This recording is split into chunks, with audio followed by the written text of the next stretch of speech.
사무엘상 3장 1절에서 10절 말씀입니다.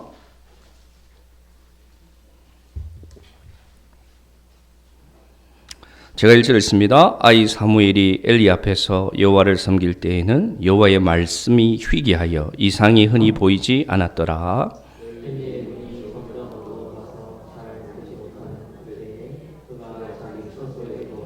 하나님의 등불은 아직 꺼지지 아니하였으며 사무엘은 하나님의 궤에 있는 여호와의 전안에 누웠더니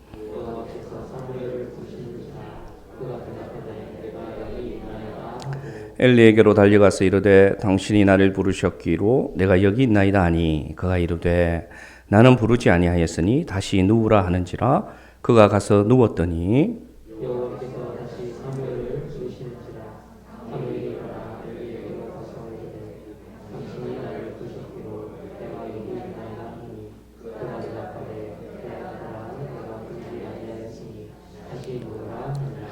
사무엘이 아직 여호와를 알지 못하고 여호와의 말씀도 아직 그에게 나타나지 아니한 때라.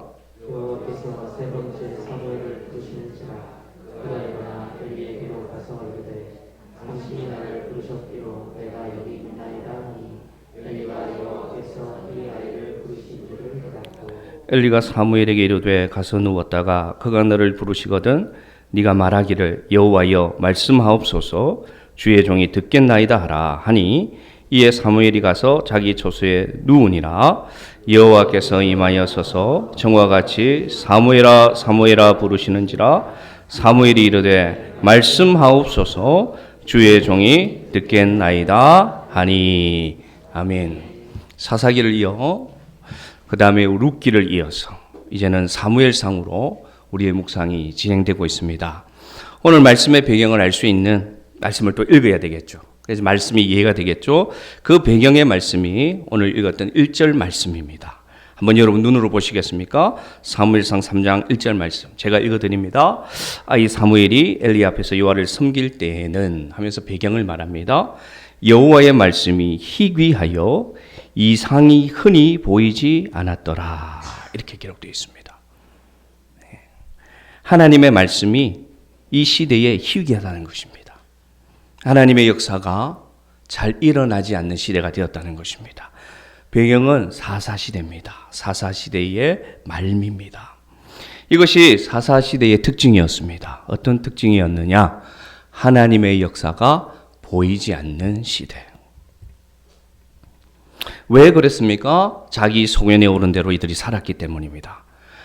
자기의 신이 되신 우리의 신이 되신 하나님을 버리고 자기 주장을 따라서 자기 개성을 따라서 자기 가치관을 따라서 살아가니까 하나님이 임재하여 하나님의 역사가 그들 가운데 나타나지 않는 시대가 이 시대였다는 것입니다. 어쩌면 지금은 훨씬 더 이 사사시대보다 자기 주장과 자기 개성이 자기 합리화가 강한 시대를 우리는 살아가고 있습니다.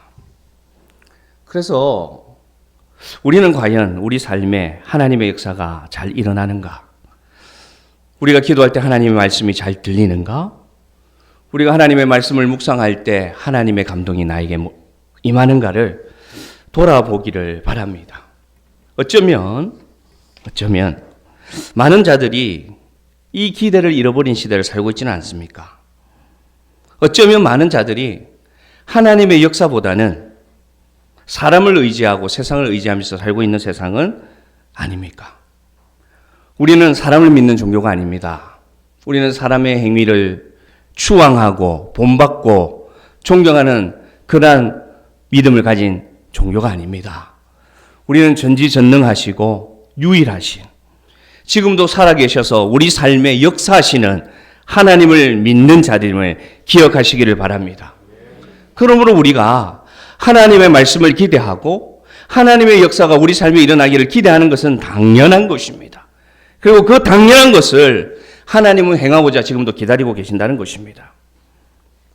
우리는 오늘 이 시간 두 사람을 비교해 볼 것입니다. 엘리와 사무엘입니다. 이 엘리와 사무엘의 세 가지 모습을 비교해 보면서 우리는 과연 누구에게 가까운가? 제가 묻지 않겠습니다. 묻지 않겠지만 이 말씀을 듣는 가운데 나는 엘리에게 가까운가? 아니면 나는 사무엘에게 가까운가? 그렇게 하나님의 음성이 여러분에게 들려지는 시간 되기를 축복합니다. 먼저 우리 엘리를 한번 봅시다. 엘리를 등장시키는 본문을 읽어봅니다. 사무엘상 3장, 사무엘상 1장 9절 말씀. 1장 9절. 시작. 그들이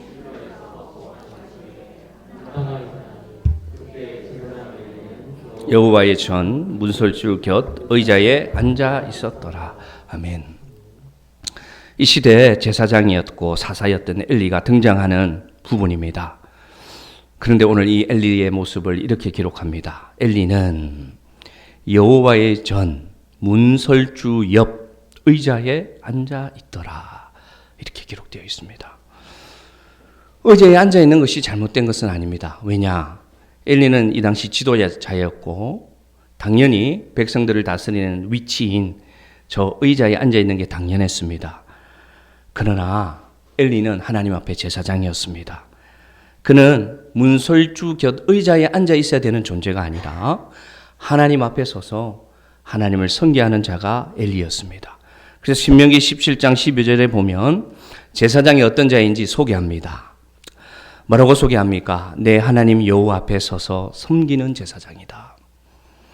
근데 왜 엘리는 하나님 앞에 서서 섬기는 자리가 아니라 왜 문설주 곁 의자에 앉아서 이렇게 하나님 곁에 있는지 보게 합니다. 제사장은 여호와 앞에서 섬기는 자리입니다. 그래서 여호와 앞에 서서 백성들을 위하여 서서 기도하는 자가 바로 제사장의 역할입니다. 그런데 오늘 이 엘리는 그 사명을 내려둔 채 주저앉아 있습니다. 사랑하는 성도 여러분, 주저앉아 있으면 하나님의 역사는 일어나지 않습니다. 아멘 하시기 바랍니다. 사랑하는 성도 여러분, 하나님 앞이 아니라 하나님을 옆에 두고 앉아 있으면 하나님의 말씀이 여러분 삶 가운데 들려지지 않습니다. 우리는 왕같은 제사장으로 부름받은 자들이고 하나님 앞에서 기름 부음 받은 자들이고 하나님 앞에 서서 섬기라고 부름받은 자임을 기억하시기를 바랍니다. 그러면 이 곁에 의자에 앉아있는 엘리와 다르게 사무엘은 과연 어떤 모습일까요? 한번 본문을 볼까요? 2장 18절입니다. 사무엘을 이렇게 설명합니다. 또 읽읍시다. 시작.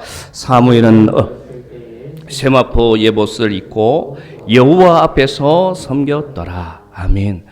말씀을 묵상하면 말씀이 보입니다.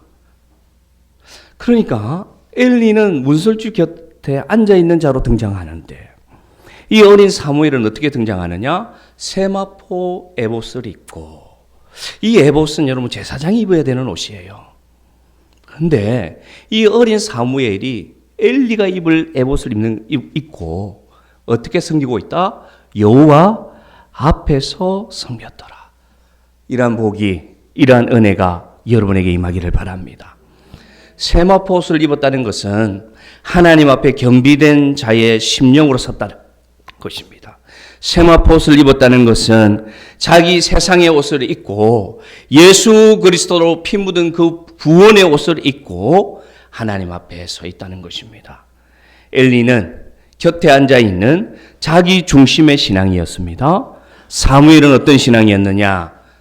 하나님 앞에서 겸비된 자로 하나님 중심의 신앙이었음을 첫 번째로 오늘 우리는 비교할 수 있습니다.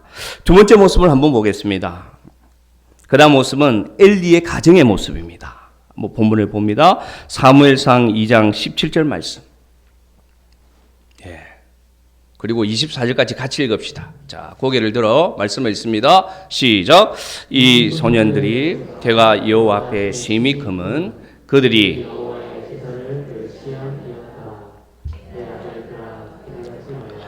내게 들리는 소문이 좋지 아니하니라. 너희가 여호와의 백성으로 범죄하게 하는도다.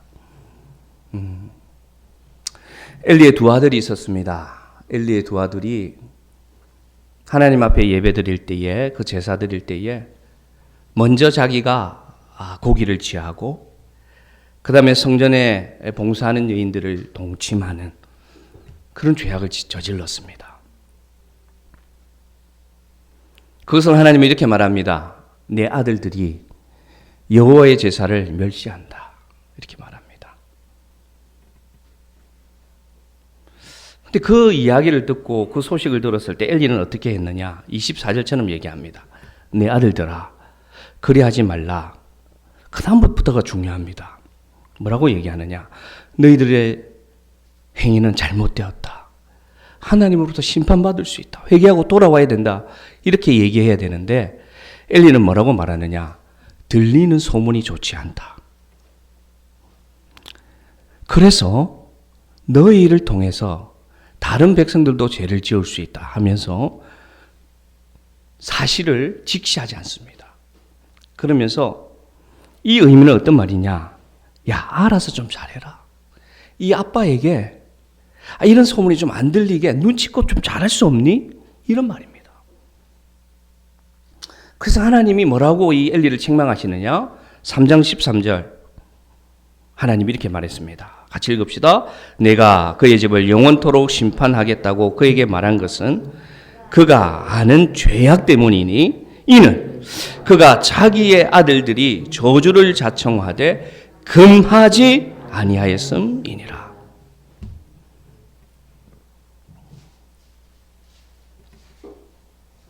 하나님의 기름 부으심이 엘리에게 임했고 그 기름 부으심은 자녀들까지도 흘러가게끔 하나님은 이 가정을 세워주셨습니다. 근데 이 가정의 자녀 두 아들이 하나님께 드릴 예배를 거부하는 거예요. 하나님 앞에 드릴 예배를 멸시하는 거예요. 그러면 제사장인 엘리가 똑바로 할 수 있도록 훈계하고 책망하고 이들이 예배 자리에 바르게 예배 드릴 수 있도록 조치해야 되는데 자기의 아들들이 저주를 자청하는 것을 알면서도 뭐하지 아니하였다? 금하지 아니하였다. 이게 어떤 결과에서 일어나느냐? 여호와의 문설줄 곁에 있는 앉아있는 삶에서부터 시작되었습니다. 여호와 앞에 아니라 여호와를 곁에 두고 앉아있는 삶을 사니 아들들이 이런 죄를 지어도 말하지 못하는 겁니다. 자신이 똑바로 못 믿으니까 자녀들에게 똑바로 믿으라고 말을 못하는 거예요. 자신이 하나님 앞에 똑바로 섬기지 못하니까 자녀들에게 똑바로 섬기라고 말을 못하는 겁니다. 그러면 사무엘은 어떠느냐? 사무엘의 가정은 참 성경이 재미가 있습니다. 이렇게 자꾸 비교를 시켜요. 같은 본문이 아닌데도. 한번 볼까요? 그럼 사무엘의 가정을 한번 봅시다. 사무엘상 1장 24절, 2장 19절. 또 읽읍시다. 말씀을 시작. 젖을 뗀 후에 그를 데리고 올라갈새 수소 3마리와 밀가루 한 에바와 포도주 한 가죽 부대를 가지고 실로 여호와의 집에 나아갔는데 아이가 어리더라. 그의 어머니가 매년 드리는 제사를 드리러 그의 남편과 함께 올라갈 때마다 작은 겉옷을 지어다가 그에게 주었더니. 아멘. 엘리와 비교되는 사무엘의 어머니 한나의 모습을 성경은 이렇게 기록합니다. 한나는 아이를 낳지 못하는 여인이었습니다. 그래서 하나님 앞에 간절히 기도했습니다. 그러니까 하나님이 이 한나에게 자녀를 주셨어요. 한나는 기도할 때 이렇게 했죠. 하나님 저에게 자녀를 주시면 이 자녀를 하나님 앞에 드리겠습니다. 이렇게 약속했습니다. 하나님이 자녀를 주시니까 이 한나가 어떻게 하느냐? 1장 24절에 보니까 젖을 떼자마자 이 사무엘이 어머니의 젖을 떼자마자 어떻게 하느냐? 하나님 앞에 약속대로 드립니다. 우리 입장 바꿔서 한번 생각해 보겠습니다. 이 한나가 아들이 없어서 엄청난 괄시를 받았습니다. 이 당시 유대 사이에 자녀가 없는 것은 저주 중에 저주였어요. 그런데 기도하니까 하나님이 자녀를 주셨어요. 그런데 한나의 기도의 목적은 자녀가 아니었습니다. 무엇이었느냐? 하나님의 역사가 나에게 있는가? 하나님의 말씀이 나에게도 있는가? 그것이 이 한나의 소망이었습니다. 왜 알 수 있습니까? 왜 알 수 있습니까? 그 귀한 아들, 하나님이 주신 그 아들을 어떻게 합니까? 그 어린 아이가. 그래서 성경은 1장 24절에 아이가 어리더라 말씀합니다. 부연 설명합니다. 그 어머니 없으면 살 수 없는 아이를 하나님 앞에 드리는 결단을 합니다. 무엇을 얘기합니까? 한나의 삶에 누가 없으면, 하나님이 없으면 안 된다. 무엇을 얘기합니까? 이 자녀가 누구의 자녀입니까, 여러분? 하나님의 자녀다. 우리는 이렇게 많이 고백합니다. 하나님이 나에게 자녀를 주셨습니다. 목사님, 제가 아이를 너무 못 낳아서 기도하는데 하나님 자녀를 저에게 주셨어요. 그 다음에 성경은 뭐라고 얘기하느냐? 자녀는, 태의 열매는 하나님의 기업이다. 성경이 분명히 얘기합니다. 자녀는 내 것이 아닙니다. 자녀는 우리의 소유가 아닙니다. 자녀는 누구의 것이냐? 하나님의 자녀입니다. 그러면 자녀의 생사화복을 주관하시는 분은 부모입니까? 하나님입니까? 하나님입니다. 그래서 한나는 이 어린 사무엘을 이 어머니가 돌보지 않으면 살 수 없는 아이를 누구에게 주느냐? 이 믿을 수 없는 엘리입니다. 근데 이 엘리에게 갖다 맡깁니다. 그리고 매년 하나님 앞에 예배 드릴 때마다 세마포옷을 새로 지어서 매년 자라가는 아이를 그려 멀리서 바라봅니다. 그런데 사무엘은 어떻게 자랐느냐? 하나님의 자녀로 자라갔습니다. 5월 이 가정의 달을 맞이하여 자녀를 양육하는 사랑하는 성도들께 얘기합니다. 하나님의 자녀로 키우시기를 바랍니다. 자녀는 하나님의 기업입니다. 하나님께 맡겨주시기를 바랍니다. 믿음으로 맡겨주시기를 바랍니다. 그러면 그 앞길을 하나님이 인도해 주실 것입니다. 이렇게 엘리와 이렇게 사무엘의 어머니가 달랐습니다. 이것이 다른 모습의 두 번째 모습이고, 세 번째 모습을 성경은 얘기합니다. 엘리와 사무엘의 이 세 번째 모습. 사무엘상 3장 2절에 가면 이제 이 엘리의 형편을 이렇게 얘기합니다. 한번 또 읽읍시다. 시작. 엘리의 눈이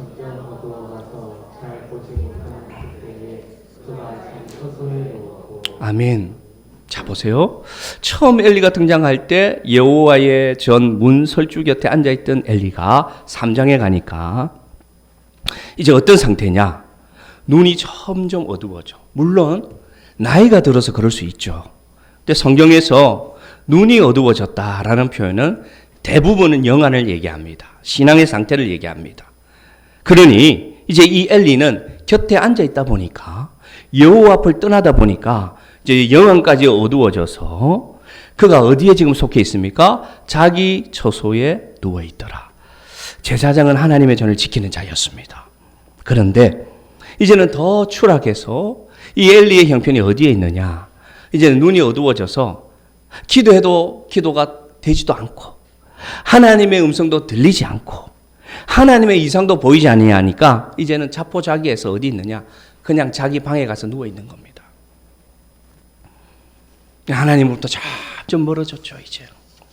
근데 반면에 사무엘은 어디 있는지 그 다음 절에 설명합니다. 자, 사무엘상 3장 3절. 사무엘이 어디에 있습니까? 같이 읽읍시다. 하나님의 등불은 아직 꺼지지 아니하였으며 사무엘은 하나님의 궤에 있는 여호와의 전 안에 누웠더니. 아멘. 아멘. 여기 누워 있어야 될 사람이 누굽니까? 엘리죠. 어린 사무엘이 답답한 거예요. 아니, 나의 스승인 우리 엘리 제사장은 왜 하나님의 전을 지키지 않을까? 그래서 자격 없지만 사무엘은, 이 어린 사무엘이 하나님의 전 곁을 자기가 지킵니다. 그리고 임한 말씀이 오늘 읽었던 말씀입니다. 사무엘아, 사무엘아, 하나님이 부르십니다. 말씀이 없던 시대라고 분명히 얘기했습니다. 말씀이 희귀한 시대였고 하나님의 역사가 더 이상 일어나지 않은 시대였습니다. 그런데 하나님 전 곁에 누워있는, 아직 기름 부음도 받지 않았고 아직 제사장으로 임명도 받지 못한 자격 없는 자 어린 사무엘에게 하나님이 몇 번 나타나셨느냐? 4번이나 나타나셔서 그 이름을 불러주십니다. 여러분, 이제 이 말씀의 의미가 다가오십니까? 다가오십니까? 사랑하는 성도 여러분, 하나님을 곁으로 밀어내지 마시기 바랍니다. 하나님을 멀리 하시지 마시기 바랍니다. 하나님은 여러분을 만나기를 원하십니다. 하나님은 사랑하는 자녀에게 그의 음성을 들려주시기를 원하십니다. 그래서 그의 독생자 예수 그리스도를 우리를 위하여 죽기까지, 십자가에서 죽기까지 허락하셨던 분이십니다. 하나님 앞에 나아가시기를 바랍니다. 하나님 앞에 살아가시기를 바랍니다. 하나님을 앞에 두고 중심에 두고 살아가시기를 바랍니다. 그래서 얼마나 하나님이 답답하신지 성경을 묵상하면 정말 재미있는 게 3장 10절 말씀 한번 보십시오. 여러분 발견한지 모르겠습니다. 3장 10절 시작. 여호와께서 임하여 서서 전과 같이 사무엘아 사무엘아 부르시는지라. 아멘. 정말 하나님의 말씀이 신기하고 재미있죠. 성경에서 하나님이 서서 불렀다는 표현을 제가 잘 보지 못했습니다. 잘 보지 못했어요. 그런데 이 백성들이 다 하나님을 곁에 두고 하나님 앞에 서서 섬기지 않으니까 답답하신 하나님이 어떻게 하시느냐? 사무엘을 네 번째 부를 때는 어떻게 하느냐? 여호와께서 임하여 뭐라고 합니까? 서서. 하나님이 왜 섭니까? 하나님은 설 필요가 없는 분입니다. 하나님 그 좌정하심만으로도 그 영광과 위엄이 너무나 크시고 그 음성만으로도 존재만으로도 감히 우리가 그를 바라볼 수 없는 그런 존재이십니다. 근데 성경은 너무나 우리에게 메시지를 주십니다. 하나님이 서서 얼마나 답답한지. 사무엘아 내 아들아. 그러니까 이제 사무엘이 드디어 알아듣습니다. 뭐라고 얘기합니까? 말씀하옵소서 주의 종이 듣겠나이다. 할렐루야. 이런 은혜가 우리에게 임하면 얼마나 좋겠습니까, 여러분? 여러분 소원하십니까? 저 음성이 여러분에게 기도할 때, 말씀 묵상할 때 들려지기를 원하십니까? 그러면 방법을 가르쳐주고 있습니다, 사무엘상이. 어떻게 하나님 앞에 살아가고 말씀대로 살아가고 기도 가운데 살아가면, 중심 가운데 살아가면 내 중심을 버리고 내 계획을 버리고 내 상식을 버리고 내 경험을 의지하는 것을 버리고 세상을 의지하는 것을 버리고 하나님 앞에 결단하고 서면 하나님이 서서 다시금 여러분의 이름을 불러주실 것입니다. 인생이 달라질 수 있습니다. 아침이 달라질 수 있습니다. 하나님의 음성이 임하면 모든 것은 달라질 수 있음을 기억하시기를 바랍니다. 엘리의 마지막을 한번 봅시다. 엘리의 마지막이 어떻게 되었는지. 사무엘상 4장 15절 이렇게 말합니다. 우리 또 읽읍시다. 시작. 그때에 엘리가 나이가 아멘. 자 보십시오, 여러분. 1장에서는 여호와 곁에 앉아 있었어요. 3장에서는 눈이 어두워서 자기 집에 자고 있어요. 4장에서는 엘리가 어떻게 되냐? 지금 마지막 엘리의 제후입니다. 눈이 어떻게 되었다 이제? 아까는 점점 어두워서 보지 못하더만 이제는 눈이 어두워서 전혀 못 보더라. 이런 말씀을 읽을 때 마음속에 꽉 다가와야 됩니다, 여러분. 나는 보고 있는가? 나는 보고 있는가? 나는 하나님의 영광을 보는가? 하나님의 임재를 보는가? 내 삶 가운데 하나님의 역사를 보는가? 그럼 어떻게 죽습니까? 어떻게 죽습니까? 이 이스라엘 백성들이 전쟁에 나가서 블레셋과 붙었어요. 근데 졌어요. 지니까 어떻게 합니까? 전쟁에 이길 수단이 필요해. 도구가 필요해. 그래서 실로에 있는 하나님의 법궤를 제일 앞에 가져갑니다. 그러니까 힘이 나는 거예요. 야, 우리에게는 이제 여호와의 법궤가 있어. 하나님의 법궤가 앞서가면 저들이 쏘는 화살도, 저들이 찌르는 창도 하나님이 다 막아주실 거야. 법궤를 앞서 나갔습니다. 이겼습니까? 졌습니까? 이겼습니까? 졌습니까? 자신 있게 얘기하세요. 실망시키지 말고 자신 있게 얘기하세요. 이겼습니까? 졌습니까? 졌습니다. 아니 이겼으면 제가 왜 이 예화를 듭니까, 여러분? 졌어요. 왜 졌느냐? 하나님을 중심에 두지 않고 하나님은 믿지 않고 법궤만 있으면 이길 거라 생각한 겁니다. 하나님을 생활 가운데서 하나님을 믿지 않고 믿음 가운데 하나님을 모시고 하나님을 앞에 두고 살지 않고 벗개만 있으면 이길 것이다. 자동차에 십자가 목걸이만 달려놓으면 사고 안 날 것이다. 집 거실에 십자가만 달아놓으면 우리 집 안 망할 것이다. 안 망합니까? 그렇게 한다고? 아닙니다, 여러분. 그런다고 병 안 걸립니까? 아닙니다, 여러분. 졌어요. 대패했어요. 법궤까지 빼앗겼어요.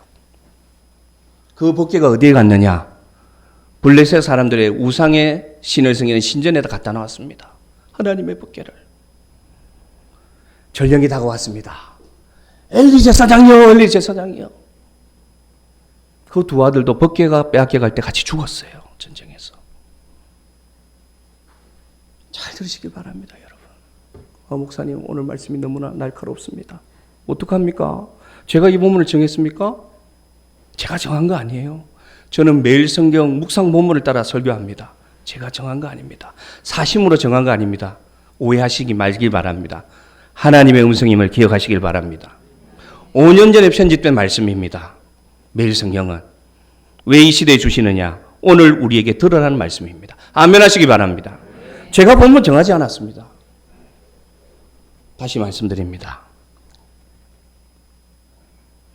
그래서 법궤가 빼앗기고 이 엘리가 앉아 있습니다. 오늘도 앉아 있어요. 전령이 와서 얘기하죠. 말씀 띄워주시기 바랍니다. 전령이 와서 제사장이요, 하나님의 법궤를 빼앗겼습니다. 충격. 1차 충격. 제사장이요, 당신의 두 아들도 죽었습니다. 2차 충격. 그러니까 뒤로 넘어져서 목이 부러져 죽었습니다. 뭐라고 되어 있느냐? 제가 읽어드립니다. 하나님의 궤를 말할 때에 엘리가 자기 의자에서 뒤로 넘어져 문 곁에서, 어디서 죽었습니까? 자, 보세요. 문 곁에서 아까부터 앉아있던 자리입니다. 목이 부러져 죽은 이유를 설명합니다. 이유. 나이가 많고 어떤 까닭이더라?